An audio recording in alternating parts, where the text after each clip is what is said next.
दोस्तों मैं मार्केट में बहुत दिनों से 49 HP सेगमेंट में बैकहो देख रहा था। उसमें मेरी 3 प्रायोरिटी थी। वो ये थी कि पहला वाला तो कि उसका स्ट्रक्चर बहुत मजबूत होना चाहिए, मतलब मुझे मशीन खरीदने के बाद में कहीं वेल्डिंग नहीं करवाना पड़े, रीइंफोर्समेंट नहीं करवाना पड़े, वो चीज़ कंपनी दे दे। दूसरी चीज़, उसका इंजन ऐसा होना चाहिए जो कि जाना माना इंजन हो, मतलब मेरा कोई भी मैकेनिक हो, मैं किधर भी वर्कशॉप साइड खड़ा कर दूँ, मुझे अगर ऑफिशियल सपोर्ट नहीं बुलाना पड़े तो भी उसको ठीक करवा लूँ। और वो इंजन सादा होना चाहिए, सरल होना चाहिए इस BS4 के ज़माने में भी। और तीसरी चीज़ ये थी वो कि फ्यूल एफिशिएंट होना चाहिए, मतलब भाई तेल कम से कम खाए ताकि मेरी बचत हो सके। अब इन्हीं 3 चीज़ों पे टिक लगाया है टाटा हिटाची की शिनराई प्रो ने। अब टाटा हिटाची की शिनराई प्रो एक 47 HP सेगमेंट में आने वाली बैकहो लोडर है, और इस बैकहो लोडर के बारे में हम बात करने वाले हैं इस वीडियो में। मैं आपको चारों तरफ घूम के बता दूंगा कहाँ क्या लगा है। उसके बाद में मैं केबिन में जाकर बताऊंगा कि ऑपरेटर को केबिन कैसा लगेगा, और लास्ट में हम डिस्कस करेंगे कि यार इसका कीमत कितना आता है, क्या माइलेज आपको इससे एक्सपेक्ट करना चाहिए, और फाइनली अगर पूरी बैकहो अगर आप देखोगे तो आपको लेने का मन हो तो क्या लेना चाहिए, या फिर आपको कोई और 47-49 HP सेगमेंट में मशीन देखनी चाहिए। तो चलिए, मेरा नाम है रमन नायक, आप देख रहे हो बिहाइंड द व्हील्स, और चलिए आज का ये वीडियो हम शुरू करते हैं। और किसी भी बैकहो में सबसे ज़रूरी होता है वो लोडर होता है, क्योंकि आप कई बार एक्सकावेट कर लेते हो ना माल को, फिर आपको धकेलना पड़ता है। कई बार हम सिर्फ लोडर पे ही काम कर रहे होते हैं, और हमें कई बार ऐसी चीज़ों पे काम करना पड़ता है, हमारे एप्लीकेशन में लोडर का बहुत काम होता है। तो ये ना एक 49 HP कैटेगरी की मशीन होने के बाद भी इसका जो टेयर आउट फोर्स आता है वो बहुत ज़्यादा है, मतलब 5722 kgf का इसका टेयर आउट फोर्स है। 1800 किलो का ये पेलोड ले जाता है, और इसकी जो डिज़ाइन है वो ऐसी है। देखो जनरली क्या होता है, माल भरते हैं यहाँ से, अब माल भर गया, माल में लगती हीप, और हीप लगने के बाद यहाँ से माल सरकता है, जब तक आप उसको पूरा डंप नहीं करोगे तो यहाँ से सरकता है, वो नहीं होता। दूसरी बात, हमें कई बार कट करने के लिए चीज़ों को, आप ग्रेवल भर रहे हो, सैंड भर रहे हो, मल्टीपल एप्लीकेशन चला रहे हो, मड भर रहे हो, या सॉइल में कोई और दूसरा मटेरियल मिनरल है, तो ये जो टीथ लगे ना, 8 टीथ लगे हुए अच्छे से काटते हैं। और फिर आप देखो ये बहुत सारी बकेट्स में नहीं आता मार्केट में, आप कोई देखो तो यहाँ पे रीइंफोर्समेंट है, यहाँ रीइंफोर्समेंट है, यहाँ रीइंफोर्समेंट है। क्यों? क्योंकि बकेट खराब कहाँ से होती है, बकेट खराब यहाँ से होती है। तो इन्होंने ये किया हुआ है, 1.1 क्यूबिक मीटर का बकेट है, स्टैंडर्ड साइज जो हमारा बकेट का जनरली आता है, और 1800 किलो का इसका ऑफिशियल एक पेलोड आता है जो कि ले सकती है। हम मशीन खरीदते साथ ही बाहर जाते हैं ना वेल्डिंग करवाने के लिए, यहाँ नहीं करवानी पड़ेगी, क्योंकि साइड में ये इन्होंने रीइंफोर्समेंट्स दिए हुए हैं। ये बहुत एक बेटर सोच है उन लोगों का। फिर अगर आप इस पैरेललोग्राम अरेंजमेंट को देखोगे तो इससे फ़ायदा ये होता है कि जब आप हाईवा भरते हो, जो इसका डिज़ाइन है, जब हाईवा भरते हो तो वो एक आपको रैम्प नहीं लगाना पड़ता है। नहीं होता पहले मशीन पहले माल डालेगी, रैम बनाएगी, फिर रैम बना के आधा डालेगी। ये इतनी रीच है इसकी, इतनी हाइट है ऊपर, मतलब जो अपर कट हाइट होती है वो इतनी हाइट है कि ये इसमें दिक्कत नहीं आती। ये बहुत ज़्यादा इम्प्रूव किया गया है, इन्होंने इसमें काम किया हुआ है। और दूसरी बात, इस स्ट्रक्चर को अगर आप ध्यान से देखोगे तो कहाँ पे फोर्स आएगा, जोर कहाँ आएगा, जोर यहाँ आएगा, जोर यहाँ आएगा। देखो यहाँ पे पूरा पहले से ही रीइंफोर्स्ड है वो चीज़।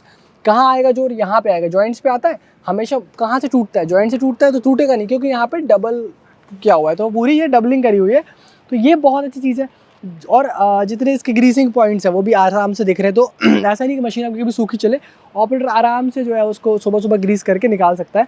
तो ये पूरा सामने का जो फ्रंट लोडर है वो आपको बहुत ही सही दिखेगा, और उसमें जो हाइड्रोलिक फ्लो वगैरह भी जाता है वो बहुत सही जाता है। फिर एक लोगों की शिकायत होती थी कि यार जो स्टीयरिंग है वो आपका हाइड्रोलिक स्टीयरिंग आता है, तो यार ये मेन पंप से ही जा रहा है, मेन ब्लॉक से ही जा रहा है इसके लिए, तो इसके लिए अलग से उन्होंने लाइन दी हुई है।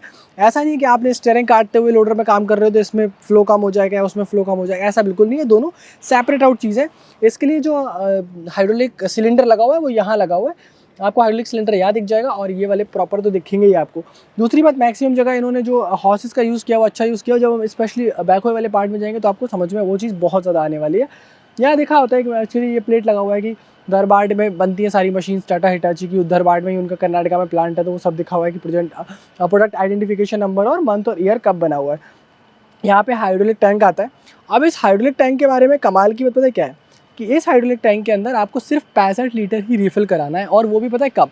4500 घंटे के बाद। अब जनरली जो मशीन्स होती है ना मार्केट में, वो आपकी कितने घंटे के बाद, 2000 घंटे, मैक्सिमम 2500 घंटे के बाद में बोलते हैं कि हाइड्रोलिक ऑयल करा दो।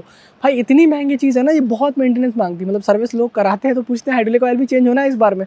तो इस मशीन में ऐसी कोई दिक्कत नहीं है, क्योंकि ये बहुत ज़्यादा बचा देगी आपका इस हाइड्रोलिक ऑयल के कारण, क्योंकि इसमें 4500 घंटे के बाद चेंज कराना, जो कि विदेशों में शायद कोई मशीन आती है तो पता है, भारत में मेरे ख्याल से अभी फिलहाल कोई मशीन ऐसी नहीं आ रही है। अच्छा, ये आपके 916 के टायर्स होते हैं, स्टैंडर्ड साइज़ के टायर है, और 49 एचपी की मॉडल में इनकी 4x4 अवेलेबल नहीं है। आपको अगर 4x4 मशीन लेनी है तो टाटा हिटाची ऑफर करती है, बहुत ही अच्छी मशीन है वो भी। स्पेशली अगर आप नॉर्थ ईस्ट तरफ जाओगे तो आपको बहुत चलती हुई दिख जाती है वो रोड किनारे। आप कभी ध्यान देना, बोनट पे ऐसा 4x4 लिखा होता है और वो आपकी 74 एचपी में आती है, वहाँ पे आप ले सकते हो बड़े टायर्स और बाकी सब चीज़ें। अच्छा, ये जो एक्सेल है वो 16 डिग्री तक ऑक्सीलेट कर सकता है, मतलब 8 डिग्री ऊपर और 8 डिग्री नीचे, तो 16 डिग्री तक ऑक्सीलेशन है। सेंटर पिवटेड वो एक्सेल है। और एक चीज़ और दिखाता हूँ कि मशीन में आगे की तरफ वेट ज़्यादा डालने के लिए, मतलब आगे से कई बार नहीं होता कि बैकहो में ज़्यादा वजन हो गया, काउंटर वेट नहीं, तो बैटरी को इन्होंने इंजन के आगे ही प्लेस किया हुआ है, तो बैटरी का भी थोड़ा वजन होता है, तो वो आपको वेट आगे आ जाता है, तो वो अच्छी चीज़ है। मतलब बैटरी वहाँ है, थोड़ी सेफ भी लगती है। कई कंपनियाँ हाइड्रोलिक टैंक के अंदर डालना पसंद करती हैं बैटरी को, पर इन्होंने नहीं डाला हुआ है। 12 वोल्ट 130 एम्पियर आर की बैटरी इसके अंदर आती है। फिर जनरली कुछ कंपनियां कॉस्ट कटिंग के नाम पे ना यहाँ से एंट्रेंस नहीं देती कई बार। पर मान लो उस तरफ अगर कुआं खोद रहा हूँ मैं, उस तरफ मैंने कोई ट्रेंच किया हुआ, उस तरफ मैंने कोई डिग खोदा हुआ है, तो मैं वहाँ से नहीं आ पाऊँगा। तो अब क्या होगा, मैं यहाँ से भी आराम से आ सकता हूँ। देखो फुट स्टेप्स दे रखे हैं, मैं आराम से चढ़ सकता हूँ। ग्रैब हैंडल्स वगैरह दे रखे, तो मैं यहाँ से जनरली क्या होता है, ये जो गियर लेवर्स वगैरह होते हैं ना, जो हमारे लोडर के कंट्रोल्स वगैरह होते हैं, उस कारण से नहीं जाया जाता। बट इमरजेंसी में जा सकते हो कि ओपन होता है। अभी जैसे यहाँ पीछे की तरफ मशीन एप्लीकेशन कर रही थी तो कोई दिक्कत नहीं। शिनराई प्रो लिखा हुआ है। इस केबिन के बारे में बात करेंगे हम उस तरफ से, जब मैं बहुत डिटेल में केबिन के बारे में आपको बताऊंगा। शिनराई प्रो में 2 तरीके के टायर आते हैं। एक हमारा 16/9/28 का टायर आता है और एक हमारा ये वाला टायर आता है जो कि हैवी ड्यूटी कहलाता है। ये आपका 14/25 का टायर है। जनरली कुछ स्पेशल एप्लीकेशन जहाँ पे हार्ड डिमांडिंग वर्क होता है वहाँ पे ये आप इसको यूज़ करना है, और बाकी नॉर्मल टायर्स में भी करोगे तो वो आपके अलग अलग एप्लीकेशन के हिसाब से होता है। अब यहाँ पे जो चीज़ दिख रही है वो आपको दिख रहा है करेरो का एक्सल। अब अगर करेरो के एक्सल के बारे में बात करें तो इंडस्ट्री में उसको पेटी पैक कहते हैं। जनरली एक्सल्स होते हैं ना, अगर कंपनी अपना पर्सनल दे रही है तो वो 4000 घंटे, 5000 घंटे, 3000 घंटे के बाद खुल जाते हैं। ब्रेक्स उनके उतने अच्छे से काम नहीं करते, शू नहीं चिपकता, कभी ऑयल लीक हो जाता है। करेरो इंडस्ट्री स्टैंडर्ड है, मोस्टली हर कंपनी करेरो यूज़ कर रही है। क्यों कर रही है? क्योंकि भाई वो 8000 घंटे, 10,000 घंटे तक कुछ नहीं होता। मतलब मान लो 4000 घंटे चला के अपने मशीन बेच दी, दूसरा वाला बंदा भी 4000 घंटे मशीन चला के बेच देगा, तब भी एक्सेल का कुछ नहीं होगा, इसलिए कहते हैं। ट्रांसमिशन भी करेरो का ये सिंक्रो शटल ट्रांसमिशन है। 4 फॉरवर्ड स्पीड के गियर्स हैं और 2 रिवर्स स्पीड के गियर्स हैं, तो 4+2 का वो सेटअप है। और FNR काफ़ी मतलब फॉरवर्ड और रिवर्स का वो काफ़ी एर्गोनॉमिक है। जब स्टीयरिंग पे जाएंगे तो बात करेंगे। स्टेबलाइजर्स काफ़ी लंबे हैं, मशीन को उठा देते हैं। कई बार अगर आप तिरछे ग्राउंड पे काम कर रहे हो, मतलब अगर लेवलिंग पे नहीं है आपका जो एप्लीकेशन वाला सरफेस है, तो भी कोई दिक्कत नहीं है। और ये जो कॉन्टैक्ट पैच है ये काफ़ी बड़ा है, इस कारण से हेल्प मिलती है काफ़ी ज़्यादा मशीन को स्टेबल होने में। क्योंकि स्टेबलाइजर का काम ही है कि भाई मशीन को स्टेबल कर दो जब हम जो है चीज़ें कर रहे हैं, तो ये उस चीज़ों में मशीन को स्टेबल रखने में काम करती है। KPC का जो मूवमेंट है वो 1 मीटर तक होता है, और जनरली आप चाहे लेफ्ट साइड रख लो, राइट साइड रख लो, उससे आपकी रीच बढ़ने में मदद मिलती है, और ये काफ़ी बढ़िया है। अब पीछे की तरफ आपको सेक्शनल वेल्व ब्लॉक दिया जाता है। अब सेक्शनल वेल्व ब्लॉक का फ़ायदा ये है कि यहाँ पे एक तो देखो इन्होंने ना एक बहुत स्मार्ट खेले हैं कि मशीन को कम मेंटेनेंस बनाने के लिए, कि जितने सारे ये हॉसेस की जगह बच सकती थी, देखो उन्होंने प्रॉपर वैसे हॉसेस नहीं दिया। उन्होंने क्या किया, ये पूरे एल्यूमिनियम वाले, लोहे वाले हैं। तो ये क्या, लोहे वाले मतलब स्टील वाले हैं ये पूरे। स्टील से क्या फ़ायदा होता है कि वो फटेगा नहीं, टूटेगा नहीं, और वो काफ़ी ड्यूरेबल भी होता है। अब बात करते हैं तो स्ट्रक्चर शिनराई का शुरू से ज़्यादा बढ़िया आया है। मतलब अगर आप शिनराई के शुरू वाले स्ट्रक्चर को देखोगे तो वो एक स्टेबल प्लेटफॉर्म है, और कभी भी किसी भी बंदे ने, मतलब जिन्होंने 12000 घंटे मशीन चला ली, 8000 घंटे चला लिया, कभी शिकायत करते हुए नहीं मिलेगा कि यार इसके स्ट्रक्चर से जुड़ी हुई प्रॉब्लम है, कि स्ट्रक्चर की यहाँ पर वेल्डिंग टूट गई या स्ट्रक्चर से। तो इन्होंने वही स्ट्रक्चर कॉमन जो है उनका कैरी आउट किया हुआ है सेम असेंबली लाइन पर, ये अच्छी चीज़ है। फिर अगर आप बात करो कि KPC, तो मैंने बताया 1 मीटर तक ये आराम से मूवमेंट कर जाती, कोई दिक्कत नहीं है। यहाँ पे ऑब्वियसली स्विंग लॉक वगैरह अगर लगाने तो यहाँ से लगा सकते हो। बाकी ये हॉसेस वगैरह का बहुत अच्छा प्लेसमेंट है, और अंदर की तरफ मैंने बताया सेक्शनल वेल्व ब्लॉक आते हैं, जिससे कि मेंटेनेंस वगैरह बहुत अच्छा बच जाता है। अब कुछ लोग जो है वो कर्व बूम देना पसंद करते हैं, कुछ स्ट्रेट बूम देना पसंद करते हैं। अब देखो इसमें ऐसा है कि इसका इतना डिज़ाइन होना चाहिए कि ये कभी भी हाईवा फिल करते में टकराए नहीं। तो जब हमने इसको हाईवा फिल करते में कोशिश किया तो ये कहीं भी टकराया नहीं, आराम से कर दिया। और हाँ, रैंप वगैरह की ज़रूरत पीछे से भी नहीं लगी, आराम से जो है वो, अगर आपके हाईवा की जो 12 टायर हमारा हाईवा होता है, 12 टायर हमारा जो टिपर होता है, उसकी जो हाइट होती है अंदर से वो 90 mm होती है। अगर आपने 100 mm भी बढ़वा लिया, उसको भी कई लोग आजकल 10 इंच बढ़वा रहे हैं, तो भी आराम से फिल कर सकती है, आपको दिक्कत नहीं आएगी। आपका ऑपरेटर कभी नहीं बोलेगा कि यार ये यहाँ से टूट हो गई, वहाँ से फूट हो गई। दूसरी चीज़ जो जनरली कंपनियां मिस कर देती हैं वो, कि उतनी जगह जहाँ पे जोर आता है ना वहीं रीइंफोर्समेंट डालती हैं। यहाँ जोर आएगा तो यहीं रीइंफोर्समेंट डालेंगे। नहीं भाई, आप देखो ये पूरा का पूरा स्ट्रक्चर यहाँ से यहाँ तक वेल्ड किया हुआ है, देख रहे हो? तो ये मजबूती देता है, और सालों साल एटलीस्ट स्ट्रक्चर से तो कोई दिक्कत नहीं आती है आपको। अब यहाँ पे भी देखो स्ट्रक्चर आपको दिखेगा, ये पूरा का पूरा यहाँ पे वेल्डेड है, शिनराई का यहाँ पे पूरा ये वर्क किया हुआ है, अच्छा लगता है, मजबूत देता है। तो यहाँ पे भी देखो ये पूरा वहाँ पे, और ऊपर भी अगर आप प्लेट पे देखोगे तो वो पूरा वहाँ पे रीइंफोर्स दिखेगा आपको। अब ये चीज़ करी हुई है। अब जनरली क्या होता है, जब हम बकेट को कई बार ट्रॉली भरते हैं या बैग लाते हैं या जब एक्सकावेट कर रहे होते हैं, या ये वाला जो मटेरियल है वो कहाँ जाके लगता है, यहाँ लगता है। तो देखो कम से कम 1.5 इंची की 1 इंची की यहाँ पे क्या किया हुआ है इन्होंने, 1 इंच का ये प्रॉपर रॉड्स डाली हुई है, एक्स्ट्रा लगाया हुआ है, क्योंकि यहीं से तो डैमेज होता है। रिपेयरिंग की दुकान पे कभी भी जाकर किसी बैकहोई को देखना, ध्यान देना, समझ में आएगा कि यार यहीं से तो डैमेज हो रहा है, यहीं तो पूरी वेल्डिंग कर रहे हैं, तो ये ऑलरेडी कंपनी से करके दे रहे हैं, तो यहाँ से भी आपको निश्चिंत होना है। फिर आओ एक कमाल की चीज़ दिखाता हूँ। पहले तो आपको बकेट दिखाता हूँ। ये 0.26 क्यूबिक मीटर का बकेट है, जो स्टैंडर्ड साइज़ का बकेट होता है। आप अलग अलग बकेट ले सकते हो, जितना आपको एक्सकावेटर साइड में आपको बकेट चाहिए, तो वो चीज़ है। बट टाटा हिटाची एक्सकावेटर ज़्यादा बनाती है और बैकहोई कम, याद रखना है। मतलब ये एक्सकावेटर में मास्टर है। इस कारण से फ़ायदा क्या होता है कि इस वाली बकेट में अंदर ज़्यादा माल जाएगा, ये टीथ जो है वो आराम से कटिंग कर लेते। फिर नीचे की तरफ कोई नहीं देता इंडस्ट्री में भाई साहब, ये प्लेट्स दे रखी हैं, देख रहे हो। आप जाओगे पहले दिन बैंड करवा के लोहा हथौड़ा छेनी से ये करवाया जाता है, तो भाई ये नहीं करवाना है। क्यों? क्योंकि ये टाटा हिटाची ने खुद कर रखा है। और पीछे से देखने की कोशिश करेंगे ना इसी चीज़ को, तो देखो जहाँ तक इसका इम्पैक्ट आएगा, ये पूरा प्लेट्स इन्होंने क्या कर रहा हुआ है, पूरा प्लेट्स प्रॉपरली जो है वो यहाँ पे इन्फोर्स किया हुआ है। अब ये आपको एक स्ट्रक्चर दिख रहा है। अब इस स्ट्रक्चर में ना जनरली लोग क्या करते हैं, यहाँ पे देखो, ये मैं आपको इधर से दिखाने की कोशिश करता हूँ, यहाँ पे ये स्ट्रेट लगाते हैं, पर अगर आप कभी किसी एक्सकावेटर के जाके देखोगे तो ये ऐसा लगाया जाता है, क्योंकि इससे टेंशन कम आती है और यहाँ से टूट फूट कम होती है। क्योंकि जब बकेट अपन निकालते हैं ना, तो ऐसे ऐसे होती है, झटके लगते हैं, तो झटका सीधा कहाँ इंपैक्ट आता है, वो झटके का इंपैक्ट यहाँ आता है। तो वो सडन इंपैक्ट नहीं है, उसके लिए इसको इससे बनाया गया है, और इसे काफ़ी हेल्पफुल भी होता है, क्योंकि टेंशन कायदे से घूम के आती है। अब मैकेनिकली अगर बहुत ज़्यादा चले जाओगे, स्ट्रक्चर्स पढ़ने चले जाओगे, तो वो आपको उसकी कोई लॉजिक पता लगेगी। बट अगर आपको बहुत देसी भाषा और सरल भाषा में समझाऊँ, तो आपकी जो हिटाची की मशीन आप ले रहे हो, शिनरॉय प्रो, उसमें यहाँ दिक्कत नहीं आएगी, ये मेरा वादा है। अब यहाँ से आप ये देखोगे कि तो इसमें साइड से भी ये प्लेटें डाली हुई हैं, क्योंकि इन्होंने कहा कि यार देखो हम लोहा लगाएंगे, पूरा हम दम से लगाएंगे, इतना लोहा लगाएंगे स्ट्रक्चर से या कहीं तोड़ फोड़ नहीं कर पाओ आप। क्यों? क्योंकि हमने कमिंस का इंजन दे दिया, जैसे मैंने आपको इंट्रो में बताया। अगर कमिंस का इंजन दे दिया तो वो ट्रस्ट आ ही गया, हर जगह हर मैकेनिक उसको ठीक कर ही सकता है। अब बचा क्या? अब स्ट्रक्चर ही बचा है, तो स्ट्रक्चर हम उतना अच्छा दे देंगे, क्योंकि बाकी हमने चीज़ें बढ़िया करी हुई हैं। सेम टू सेम चीज़ें यहाँ है। अब मैं थोड़ी देर में केबिन में भी जाऊँगा, और केबिन में जाने से पहले एक चीज़ बताता हूँ कि हम लोग कई बार नाइट में काम करते हैं, तो दिन में तो ठीक है, सबको दिखता है, विजिबिलिटी बढ़िया होती है, बट नाइट में काम करने के लिए पीछे की तरफ 4 लैंप दिए हुए हैं। आपको अलग से नहीं जो है ज़रूरत पड़ेगी कोई लैंप अगर लगवाने की, और नहीं आपको लगवाना चाहिए। तो ये ऊपर की तरफ 4 लैंप दिए हुए हैं, बहुत ही बढ़िया है। और देखो वो कैनोपी को उतना निकाला भी हुआ है कि वो लाइट प्रोटेक्टेड रहती है, और इनको आप एडजस्ट भी कर सकते हो अपने हिसाब से।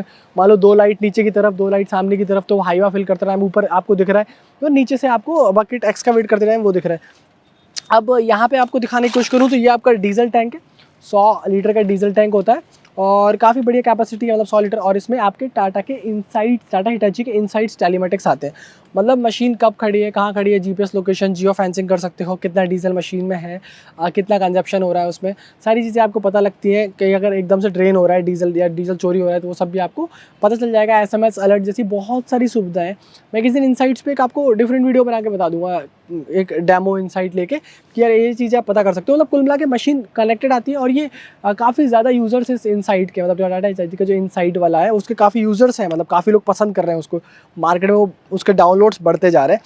अब एक चीज़ मैं आपको दिखाने की कोशिश करता हूँ कि ये जो इंजन है, ये 3.3 इंजन है, टर्बोचार्ज्ड है, इंटरकूल्ड है, और ये 47 HP की पावर बनाता है।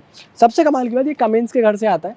अब जब कमिंस के घर से आता है, तो कमिंस पता है आपको, टाटा के ट्रक्स हो जाएं, बसेस हो जाएं, कोई भी चीज़ हो जाए वहाँ से, या इंडस्ट्री में जेनसेट्स हो जाएं, हर चीज़ में कमिंस।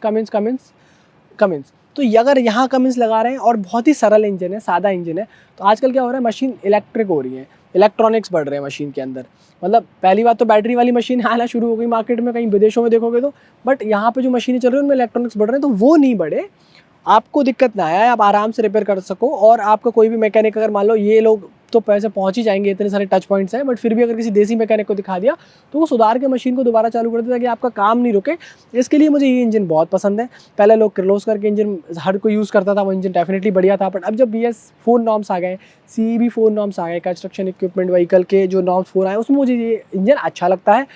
इस इंजन का भी मेंटेनेंस बहुत कम है, एयर फिल्टर वगैरह ऊपर लगा रखो, यहाँ पे पूरा आपको ये दिखेगा एयर प्री फिल्टर वगैरह, तो काफ़ी बढ़िया है। असेंबली बहुत अच्छी है उसकी, साइज़ भी वो बहुत अच्छे से लेता है, वेट भी इंजन का सही है, ताकि वो कर दे लगभग 3270 सीसी या 3.3 लीटर का 3300 सीसी के आसपास का वो इंजन होता है और काफ़ी बढ़िया है। 215 न्यूटन मीटर का टॉर्क आता है।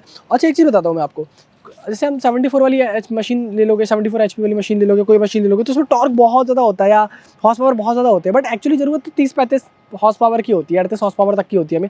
उसके बाद तो सब बाकी की बात है। अगर इसकी हम हाइड्रोलिक फ्लो की बात करें तो हमें हाइड्रोलिक फ्लो इसमें 105 लीटर पर मिनट का मैक्सिमम मिलता है और आपको शायद ज़रूरत भी इतनी होगी क्योंकि आप एक जिस काम के लिए मशीन ले रहे हो, जिन एप्लीकेशन के लिए मशीन ले रहे हो वैसे करके। तो चलिए अब हम चलते हैं केबिन के अंदर और आपको बताते हैं कि कैसा कुछ है केबिन का एक्सपीरियंस।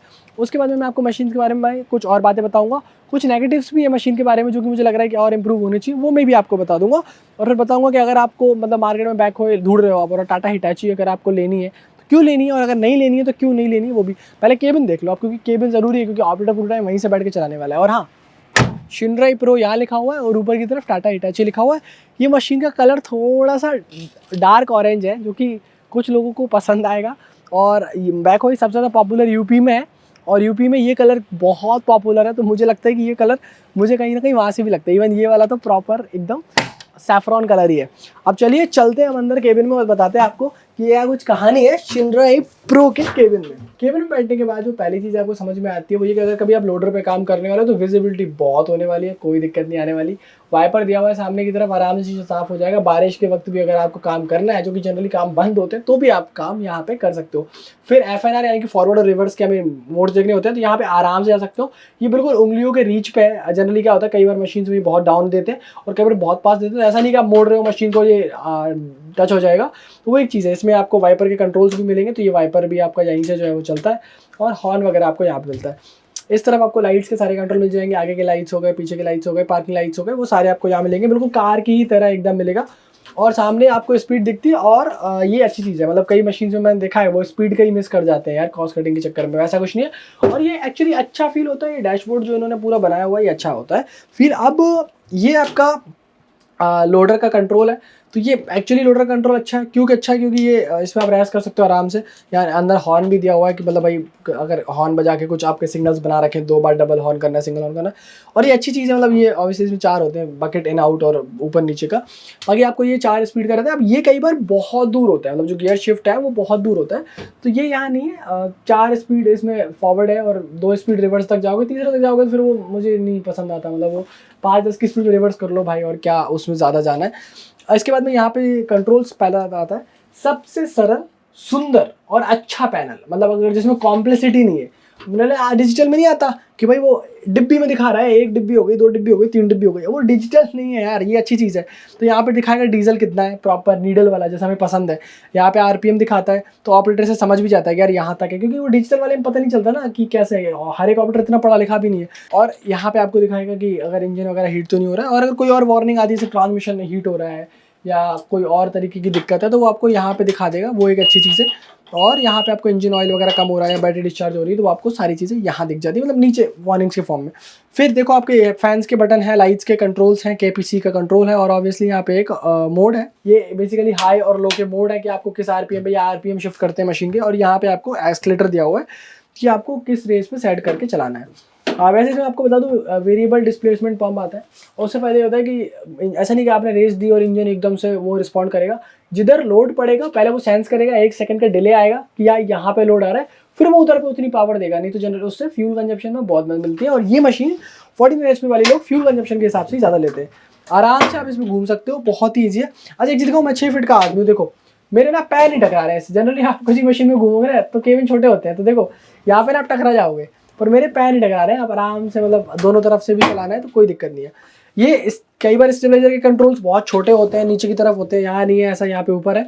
और आप इस मशीन को भी आगे करके आराम से दोनों पैर को ऐसे टिका के आप आराम से जो ये कर सकते हो। ये देखो आराम से जो है इसके मूवमेंट्स हो सकते हैं, कोई दिक्कत वाली बात नहीं है। तो ऐसे करके और काफ़ी बढ़िया है। यहाँ पे ऊपर की तरफ हॉर्न भी है इसमें, अगर आपको वही बजाना है तो यहाँ नीचे की तरफ हॉर्न आता है। और ये काफ़ी बढ़िया है, अगर आपको ऊपर करना है ये करना तो 4 कंट्रोल्स है। और एक चीज़ और कि इसके जो कंट्रोल्स हैं वो काफ़ी ऐसे कि एक्सकावेटर जैसे हैं। उससे फ़ायदा क्या होगा कि उससे फ़ायदा ये होगा कि आप ना थकोगे नहीं। अगर आप इसको चला रहे हो 8 घंटे, 9 घंटे की लीड है, 10 घंटे, 12 घंटे भी चला रहे हो तो आप थकोगे नहीं। जनरली क्या होता है ना, लोग कहते हैं टाइट चल रहे हैं, ये टाइट नहीं चलेंगे, ये सिंपल चलेंगे। दूसरी उसका फ़ायदा ये भी है कि मॉड्यूलर वेल ब्लॉक वगैरह है।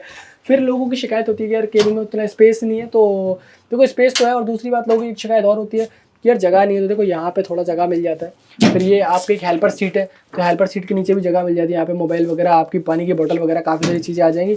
अब अगर आप मुझे बोलोगे कि यार भैया पानी वाली की बोतल इसमें अंदर कौन रखता है, तो अगर ठंडी हो तो रखना, और अगर ठंडी नहीं है तो मैं सीट पे लेकर बताता हूँ। तो ऑब्वियसली पानी की बोतल यहाँ आ जाएगी, आपका मोबाइल यहाँ होल्ड हो जाएगा। फिर देखो हमारा भी सामान रखा हुआ है यहाँ पे, देखो गेट पास वगैरह हमारे रखे हुए, यहाँ पे भी सामान हो जाएगा। फिर यहाँ पे भी आप देखो कि हैंड ब्रेक लगा है, तो ये स्पेस है यहाँ भी।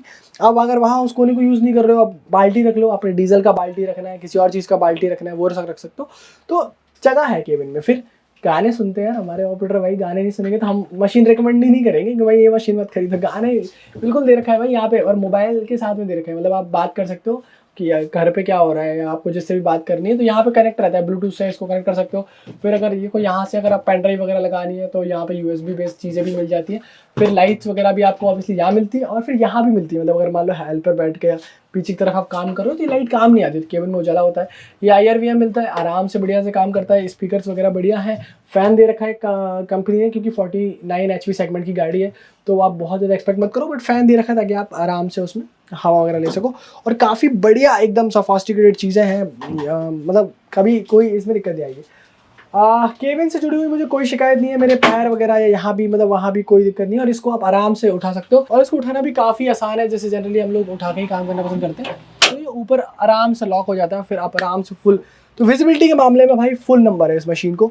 अब चलो इस मशीन को कुछ एप्लीकेशन देख लेते हैं कि ये क्या कुछ काम करती है, क्योंकि इतना सारा कर रही थी, हमने सोचा कि वीडियो बना लेते हैं, और फिर आपको फाइनली बताते हैं कि टाटा हिटाची की शिनराई प्रो लेने का है कि नहीं लेने। तो दोस्तों ये सारी बातें थी टाटा हिटाची के शिनराई प्रो के बारे में।